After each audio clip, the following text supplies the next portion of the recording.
Hello and welcome to the fifth in our series of Management Toolbox talks to inform our managers and supervisors of the various elements of the company's safety management system. This and all the other films are provided to assist you in delivering the monthly Toolbox talk to your managers and supervisors. The information in this short film provides more detail and depth than we can fit onto the original script that accompanies each Toolbox talk. We feel that this additional information can assist you in answering any questions that your management teams may have. This month we're looking at risk assessments. A risk assessment is a written document that details the significant hazards and risks that exist within workplaces. It is important to understand the difference between the two terms, hazard and risk.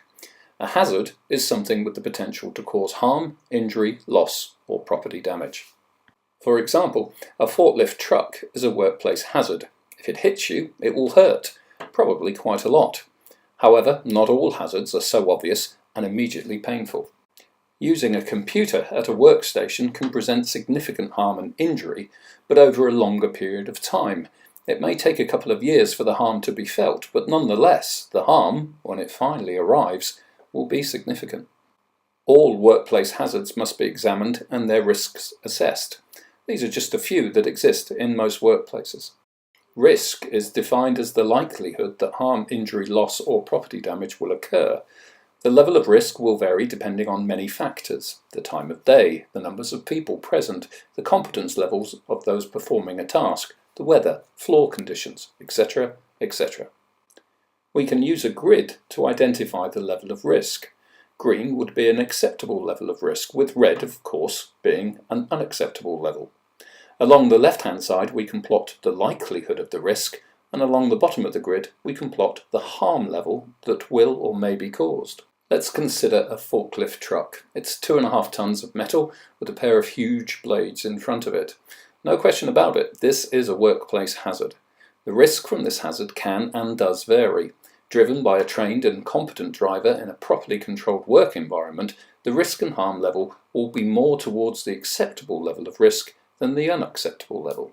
However, should the forklift truck be driven by a new, novice or last-minute agency driver and we haven't bothered to assess their competence levels, then the risk level will fall into the unacceptable level of risk. Add to this mixture unauthorized people moving around the warehouse where the forklift truck is operating, and the risk level increases once more. And if we add the element of rushing to complete tasks or deadlines, then the risk level reaches the worst possible level of risk.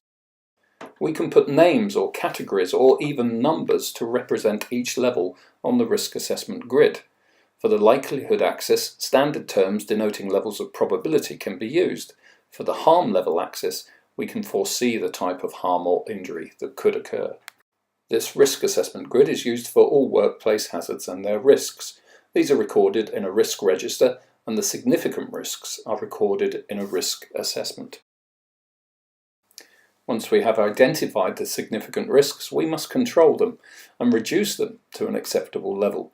This standard measure of risk control are placed in a hierarchy. The UK Health and Safety Law requires us to consider each level in turn and apply it wherever it is practicable to do so. The first risk control is elimination. Unfortunately, we cannot do the work in the warehouse without a forklift truck. The second level is substitution. We can use pallet trucks instead of forklift trucks, but these are not always ideal for the tasks to be performed. The third level is engineering. We can make sure that only trained and authorized drivers operate our forklift trucks.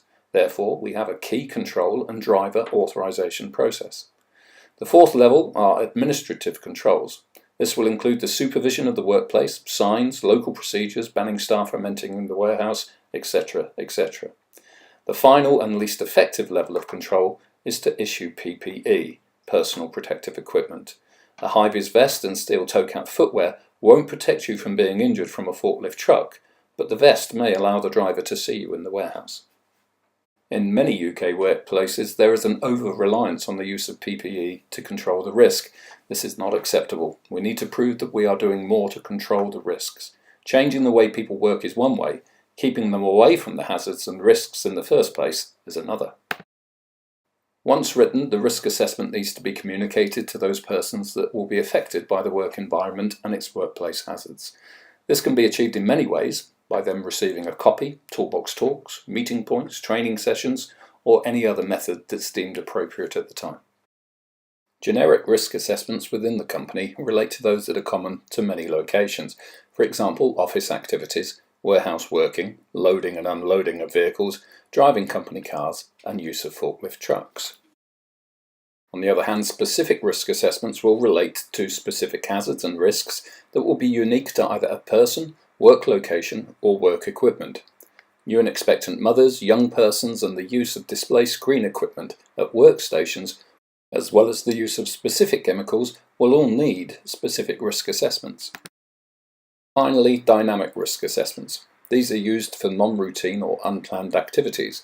These assessments are not formally recorded, but their findings must be used to populate and improve the generic and specific risk assessments. This is why risk assessments are reviewed by the site safety committee and staff are engaged in risk conversations by the safety officer and advisor. The UK HSE, Health and Safety Executive, favoured the use of a 5-step approach to risk assessments. This procedure is applied by our safety professionals and safety committees and will form the basis for an additional training session in the future. To complete this Toolbox talk, we again finish with our safety objectives. The provision and use of risk assessments is a legal requirement and features in our corporate safety objectives. You will find the specific objective elements within the blue and purple safety themes. This completes a short information film on the Toolbox talk for risk assessments. Next month we'll look at a type of detailed risk control, the safe working procedure. Until then, goodbye and thanks for watching and listening.